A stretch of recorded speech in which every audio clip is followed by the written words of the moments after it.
Lesson number 6. People like themselves. My neighbor down the road loves to fish. So do his 2 sons, who by the way, look like their dad and walk like him. What a bond. I don't fish, and neither do any of my 5 children, but we share the same sense of humor. What a relief. My aunt in Scotland is a medical doctor, and so is her daughter. They think alike. Another coincidence. The plumber in our village comes from 3 generations of plumbers. The woman who sold me a big ripe Gouda cheese at the Wednesday market in Leiden, just outside Amsterdam, had her mother and her daughter working for her. All dressed the same.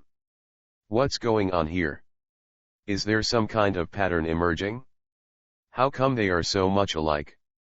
They have all grown up with harmonious behavior on many levels, physical and mental. They have synchrony. Since he was only 3 years old, my neighbor's youngest son has handled a fishing rod with great respect, just like his dad. He sits a certain way, just like his dad, and when he's threading the hook, he glances at his father from moment to see if he's doing it correctly. A certain, almost imperceptible expression says continue, another says be careful, and yet another says no, you've got it wrong. The boy uses his own instincts to learn from his father, along with very subtle guidance from his father's expressions and body language, and at times his gentle, encouraging voice. Now he can do it, just like his dad. Natural synchrony. We learn our life skills through guidance and rapport with others. As we continually pick up signals from our parents, peers, teacher, coaches, TV, movies, and our environment, our behavior is modulated and organized by synchronizing ourselves with the conduct of others and adjusting to their emotional feedback. Unwittingly, we have been synchronizing ourselves with other people since birth. A baby's body rhythms are synchronized with those of its mother. An infant's mood is influenced by his father's mood, a child's favorite toys are selected to keep pace with her peers, a teen's tastes must conform to what's cool, and an adult's preferences are influenced by mate, friends, and the community. All day long, we synchronize ourselves with those around us. We do it all the time. We thrive on it, and we can't exist without it. We are always influencing each other's behavior. Every moment we are with other people, we make minute adjustments to our behavior, and they to ours. This is what synchrony is all about. We process the signals unconsciously and transmit them to each other through our emotions. It is how we draw our strength and convictions, it is how we feel safe. It is how we evolve. And it is why people like, trust, and feel comfortable with people who are just like them. People hire people like themselves. People buy from people like themselves. People date people like themselves. People lend money to people like themselves. And so on ad infinitum. Perhaps you've noticed that you take to some people immediately upon meeting them for the first time and yet feel no rapport at all with other new people. Or you might even feel an instant dislike for some people. This is something we've all experienced, but have you ever stopped to wonder why this happens? Why is it that with certain people you feel the natural trust and comfort that comes with rapport? Think back over the last week to some of the people you met in your adventures. Go over the meetings in your mind and relive them. What was it about the people you liked that made you like them? Chances are you shared something, interests or attitudes or ways of moving. People who get on well together usually have things in common. Those who share similar ideas, have the same taste in music or food, read similar books, or like the same holidays, hobbies, sports, or vacation spots will feel immediately comfortable with one another and like each other better than those who have nothing in common. When I lecture, I go over to a large blackboard and write, "I like you." Then I add the tiny, 2-letter word "am" between the first and second words of that joyous phrase so that it now reads, "I am like you." The fact is that we like people who are like us. We are at ease with people who feel familiar. Where do you think the word familiar comes from? Look to your close friends. The reason you get along so well with them is that you have similar opinions, maybe even similar ways of doing things. Sure, You will often find plenty to differ on and argue about, but essentially you are like each other. People with similar interests have natural rapport. If you share an interest in motorsports with one of the guys at the office, this can become a basis for rapport. Or perhaps you have two toddlers and go to the park every afternoon to meet up with other mothers in the same circumstances. This is again a basis for rapport. You've heard the saying, birds of a feather flock together. Well, quite simply, people are comfortable when they are surrounded by people like themselves. Rapport by chance holds true not just on the surface but underneath as well. Shared beliefs, appearance, tastes, and circumstance all contribute to rapport. Perhaps you feel comfortable around people with fluent, expressive voices or sensitive people who speak softly and slowly. Maybe you enjoy the company of people who share their feelings when they communicate, or those who get straight to the point and don't mince their words. When you establish rapport by chance, you have come across someone who grew up with or developed a style similar to your own. The art of synchronizing. But why wait for rapport to happen naturally? Why not go straight into synchronizing other people's behavior as soon as you meet them? Why not invest 90 seconds or less of your time to establish rapport by design? Look around any restaurant, coffee shop, mall, or other public place where people meet each other and look around to see which ones are in rapport and which ones aren't. The ones who have rapport sit together in the same way. Notice how they lean toward one another. Notice their leg and arm positions. Those in rapport are synchronized almost like dancers. One picks up a cup, the other follows. One leans back, the other does the same. One talks softly, the other talks softly. The dance goes on: body position, rhythm, tone of voice. Now look for those people who are clearly together but not synchronized, and observe the differences. Which pairs or groups appear to be having a better time? I recently gave a speech at an auditorium in London, and right there, about 10 rows back, was a beautiful couple. Both were immaculately dressed, with great attention to color and detail. When I noticed them, they were sitting in the identical position, leaning to the right with their hands folded close to their respective armrests.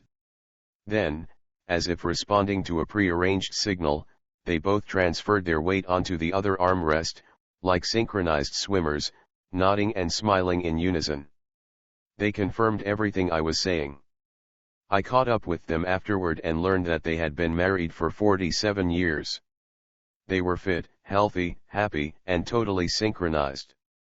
Our goal, then, is to discover the structure of synchrony and modify it to apply to the different types of people we meet. The key to establishing rapport is learning how to synchronize what Professor Mehrabian called the 3 V's of consistent human communication: the visual, the vocal, and the verbal, in order to connect with other people by becoming as much like them as possible. But doesn't this mean I'm being phony or insincere? No. Remember that we're only talking about a minute and a half. You're not being asked to engineer a total and permanent personality change. All you will be doing is synchronizing another person to put him or her at ease and thus speed up what would happen naturally if you had more time. The idea is not to make your movements, tone, and words obvious copies of the other person's, but rather to do the same kind of thing you do with a friend. Synchronizing skills are really nothing more than a connecting device to our greatest resource, other people. As we are instinctively drawn toward one another, be it to get cooperation or emotional feedback or to have our physical needs met, synchronizing speeds up our mental unification. Often, when you travel in a foreign country, the plug of your hairdryer or electric shaver will just not fit into the outlet. You need an adapter to make it work, a connecting device that will let you plug the thing in and power it up. It's precisely the same thing when you plug into other people. Like the hairdryer or the electric shaver, you must have an adapter. So think of Synchronize NG as an adapting device that allows you to make smooth connections at will and quickly. Synchronizing is a way to make the other person become open, relaxed and happy to be with you. You just do what they do, you become like them until the other person thinks, I don't know what it is about this person, but there's something I really like. Think of synchronizing as rowing your boat alongside another person's rowboat, pointing it in the same direction at the same speed and picking up the other person's pace, stroke, breathing pattern, mood, and point of view. As he rows, you row. One evening a few years ago, I was sitting in the chalet of a ski club, waiting for my two youngest children to finish night skiing. Suddenly in walked a neighbor, a lawyer who had been on polite nodding terms with my family. When I saw him arrive, I made up my mind to try out some simple synchronizing on him. I decided on the outcome I wanted, remember, know what you want, and that I would continue synchronizing until he made a definite gesture of friendship. I calmly stood up and he spotted me. We met in the middle of the large room. "Hi there," he said with a tight-lipped smile as he shook my hand. Matching the tone of his voice, his grimace, and his body stance, I echoed, "Hi there." He placed one hand on his hip, and with the other pointed out the chalet window. "Just waiting for my kids to finish." "Me, too," I said, mirroring his gestures. "I'm waiting for my kids to finish." I synchronized him, respectfully, for less than 30 seconds of normal, innocent conversation. Then he suddenly blurted out, "You know something? We really don't see enough of you and your family. Why don't you come by for dinner one night?" We set the date right there and then. I could almost read what had happened by the way his mouth twisted. He was thinking, "There's something about this guy I really like, but I'm not quite sure what it is." Obviously, if he felt I'd been copying him, he'd have never issued the invitation.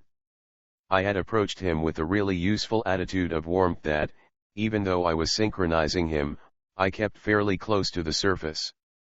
I faced him and immediately took on his overall posture and used similar gestures and facial expressions.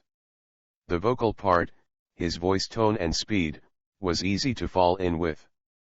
And I used similar words. It sounds more complicated than it actually was. The whole thing took only a few seconds. It was fun and it felt good. I really did want to get to know him better, and this seemed the perfect opportunity. I'm sure we both experienced the thrill. Mr. Sabo, the owner of a large chain of supermarkets, is well known among the trade for his intimidating manner. One day, he summoned the product managers of 3 competitive, nationally recognized brands to meet him at one of his outlets. He led the 3 product managers to the aisle in which their products were displayed and proceeded to scold them for what he perceived to be the disgraceful state of their product facing. As he waved his arms about, pointing out what was wrong, he raised and lowered his voice, occasionally pausing to stare at them individually and even jabbing one of them, Paul, on the shoulder with his finger. At the end of his tirade, 2 of the browbeaten individuals nodded and made excuses, which gave Mr. Sabo even more ammunition to use against them. That only people can generate in people the thrill of making new connections. There is absolutely nothing in this world as exciting and rewarding as connecting and developing a rapport that can lead to a new friendship or relationship. What about difficult people? I am often asked what you're supposed to do when you meet somebody who is all bundled up with defensiveness, tight jaw, arms crossed defensively or hands jammed into pockets. Or ever since Mr. Sabo had begun his rant, Paul had been skillfully synchronizing Sabo's mood and general mannerisms. When it came time for him to respond to the irate owner, he almost became Mr. Sabo but in a completely non-threatening way. He used similar arm gestures, tonality, pauses and attitude, and he even jabbed Mr. Sabo on the shoulder as he said, "You're absolutely right." As they talked back and forth for a minute or so, Paul calmed down his own gestures, and Mr. Sabo followed. When they finished talking, Mr. Sabo put his arm around Paul's shoulder and led him to the end of the aisle. There he collared one of the store staff and said to him, "Give this man any help he needs." Paul had successfully joined Mr. Sabo in his world and led him quickly, skillfully, and respectfully to his own desired outcome. The best way to handle a bully, a shy person, a cornplaner, or someone who is arrogant or overly aggressive. It is not the purpose of this book to give detailed instructions on dealing with difficult people, but here are some guidelines. Rule number 1: when encountering a difficult person is to ask yourself this question: do I really need to deal with this person? If the answer is no, then leave him or her alone. If the answer is yes, ask yourself what it is that you want. What is your desired outcome? Not what is it that you don't want. Remember KFC. When synchronizing difficult people, it's vital that you do it in a non-threatening way. Once you have matched your body and tone with theirs, you can begin to lead them out of it. Unfold your arms, relax your shoulders and check to see if they follow your lead. If they don't, get back into your original position for a minute or so and try again. A word about shy people: try to find out what they're interested in. Synchronize their body movements and voice tone, and unhurriedly ask them lots of open-ended questions. See the next chapter, until you get a glimmer of enthusiasm. Take on their attitude, and then little by little lead them out of it. Lean or sit forward and see if they follow. If not, go back to where you were and synchronize any little thing you can. You'll be surprised at how well this works. When do I start synchronizing? Try not to let more than 2 or 3 seconds go by before you start. Remember the sequence in Chapter 2, open, really useful attitude and open body language, heart, pointed at the person, eye, first with the eye contact, beam, first with the smile, hi. Introduce yourself, lean, indicate interest as you start synchronizing. Anything that increases the common ground and reduces the distance between you and the other person is a good thing. And the quickest way to accomplish this is to synchronize as many of the other person's aspects as you can. Adopt the same attitude, make the same motions and speak the same way. Synchronizing attitude. Synchronizing attitude, or multiple congruity, to give it its scientific name, takes into account location and mood. It is also frequently supportive, as when a friend is challenged and you take a stand with him, or a parent deeply relates to a child's problem with a class assignment, or you share the exhilaration your partner feels over a promotion. When people go through things together, they will often be synchronized right down to primal sighs of despair or shouts of joy. Pick up on other people's feelings. Synchronize their movements, breathing pattern, and expression as you deeply identify with them.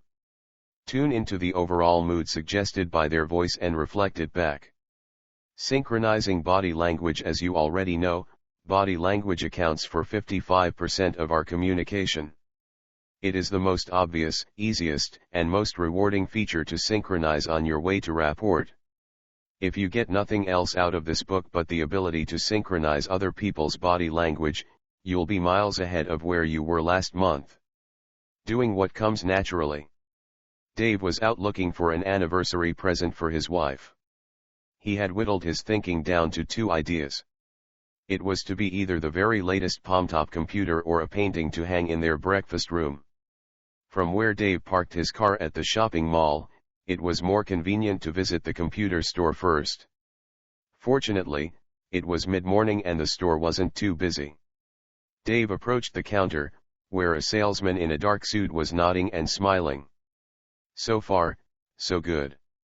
As the salesman started to explain the differences in all the latest models, he lifted his right leg and plunked it on a low stool that was somewhere next to him. Then he leaned thoughtfully on his right knee and continued with his explanations. Suddenly Dave couldn't wait to get out of there. It wasn't that he lacked interest, it was just that the macho, leg-raised position was completely out of sync with his own posture and it made him feel uncomfortable. Synchronizing body language falls into 2 loose groupings: matching, which means doing the same thing as the other person, she moves her left hand, you move your left hand, and mirroring, which means, as it implies, moving as if you were watching the other person in a mirror, he moves his left hand, you move your right. It was a completely different story at the art gallery. Dave stopped before a painting that took his fancy and adopted a contemplative stance, weight on one leg, arms folded but with one hand on his chin and a finger hooked around his lips.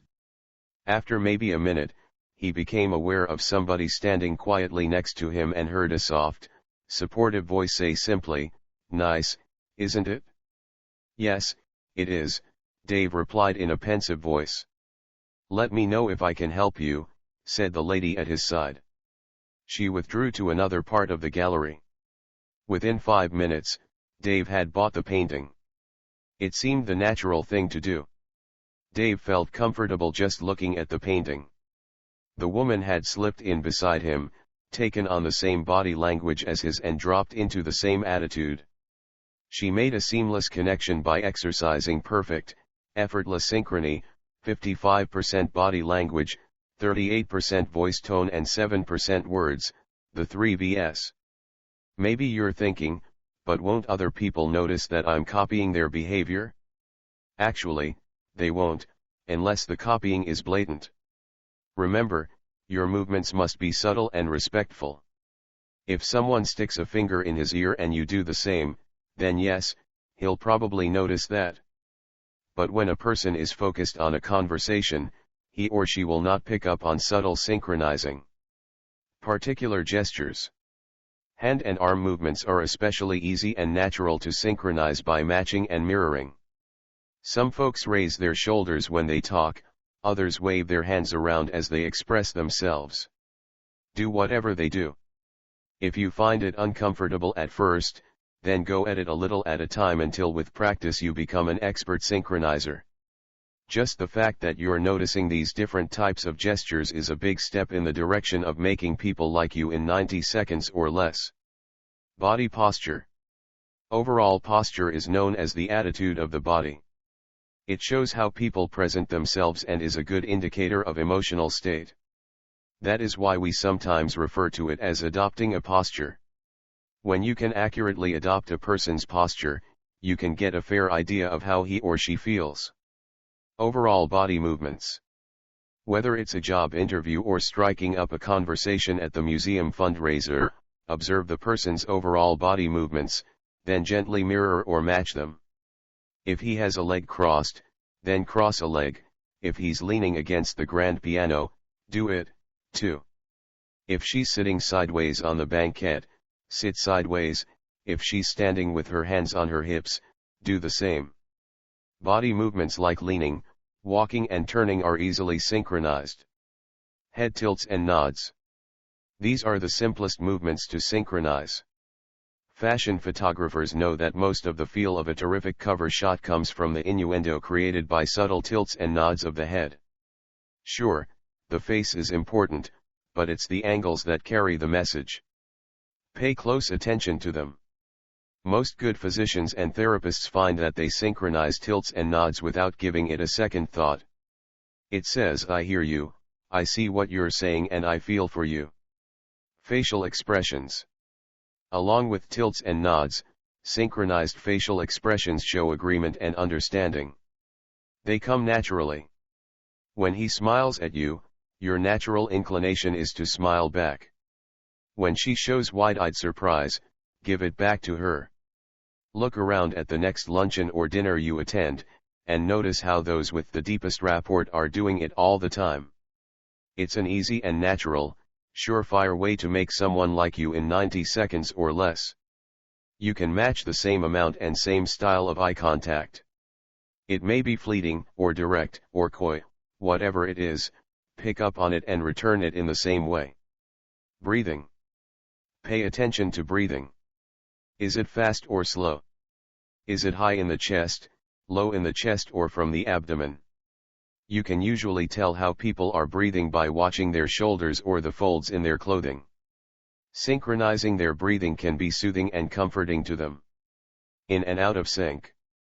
For this exercise, you will need 2 other people, A and B. A is the first to do the actions.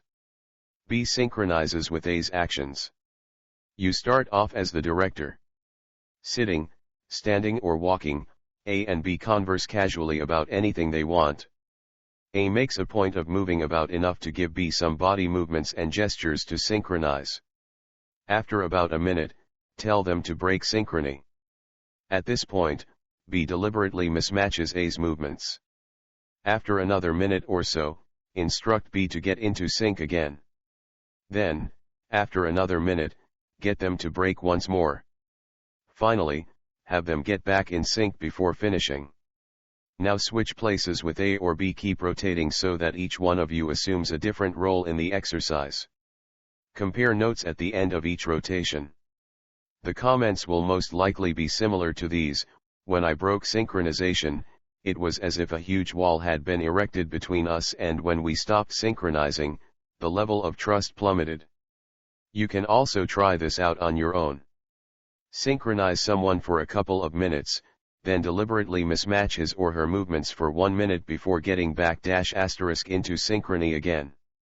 Go in and out at will and notice the difference. It will be tangible. Leading: when you're sitting and talking with a friend, one of you might cross a leg and the other might do the same without thinking. This means that one of you is following the other's lead, which is a sure sign that the two of you are in rapport. As you quickly become proficient at synchronizing, you can test to find out just how well your rapport is going. After 3 or 4 minutes, regardless of what has gone before and without the other person being aware of what you're doing, make a subtle move that's independent of your synchronizing. Lean back or cross your arms and perhaps tilt your head. If the other person follows, then you are synchronized and have rapport, and the other person is now subconsciously following your lead. If you tilt your head, she tilts hers. If you cross your legs, he crosses his. Just change what you're doing, make a movement, alter your vocal tone, and observe whether the other person matches or mirrors you. This way you can check to see if you are in rapport. If the other person doesn't follow your lead, go back to synchronizing his or her movements for a few minutes and try again until it works. I teach volunteers who sit with cancer patients how to have rapport with those in their care. This is the first thing I stress. Breathe in and out with them. Then, when you speak, you're doing it on their out-breath, and this has a very calming effect. Rhythms. The same rule applies for anything rhythmic.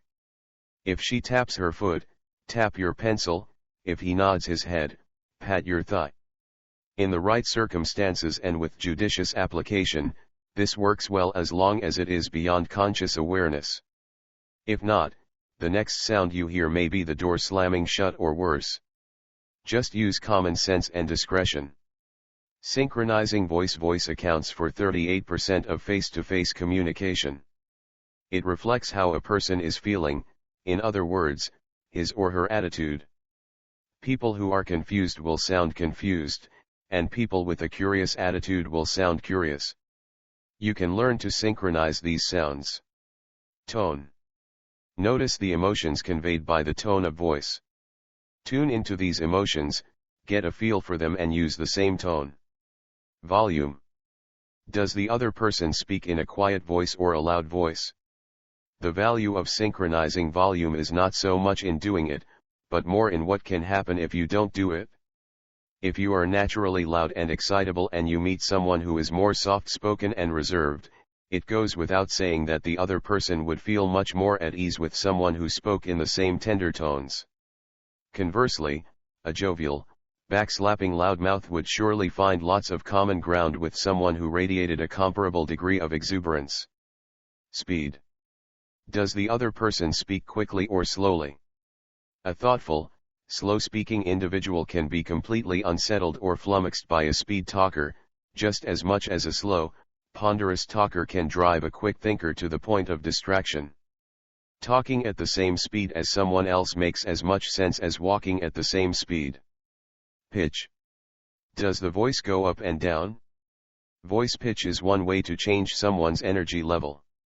When you raise pitch and volume, you become more excited. When you lower them, you become calmer, right down to the intimacy of a whisper. Rhythm. Is the voice flowing or disjointed? Some people have a melodic way of speaking, while others have a more pragmatic, methodical output. Words. There is yet one more powerful area we can synchronize, and that is the use of a person's preferred words. We will be covering this fascinating world in Chapter 9. Synchronizing allows you to deeply identify with other people and get a better understanding of where they're coming from. Practice synchronization in all your activities, whether you're in an interview, at a bus stop, dealing with your children, calming an unhappy customer, or talking to the teller at the bank, the flower seller, the barman at the pub. You're not likely to run out of partners. Make it a part of your life for the next few days until you are competent without trying, until it becomes second nature. Thank you for giving your valuable time for this video. We hope you learned something new today. Stay tuned for our next videos. Hey, don't forget to subscribe, like and share this video to your friends. And turn on bell notification for our updates.